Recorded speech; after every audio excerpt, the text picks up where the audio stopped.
Does love include discipline? Stick around and let's find out.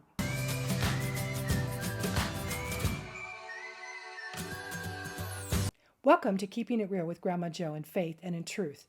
And this week we need to find out if love includes discipline.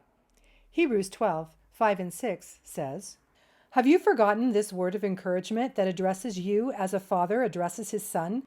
It says, 'My son, do not make light of the Lord's discipline, and do not lose heart when he rebukes you. Because the Lord disciplines who? The ones he loves. And he chastens everyone he accepts as his son.'" Then it goes on to say in verse 10, "They," speaking of earthly fathers, "discipline us for a little while as they thought best, but God disciplines us for our good, in order that we may share in his holiness."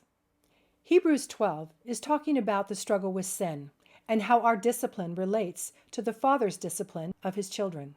In the beginning, we often respond to discipline in possibly denial or blame, "I didn't do it," or "someone else did it."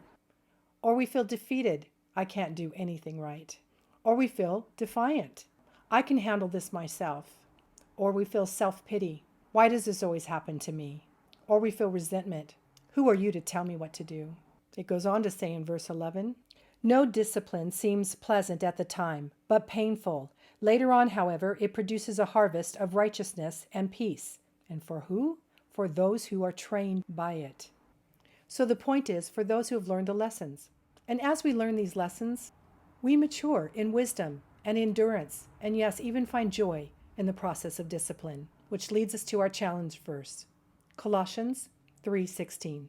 "Let the word of Christ dwell in you richly as you teach and admonish one another with all wisdom, and as you sing psalms, hymns, and spiritual songs with gratitude in your hearts to God."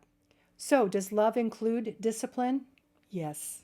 Love requires discipline in all aspects of our Christian life. See you next week.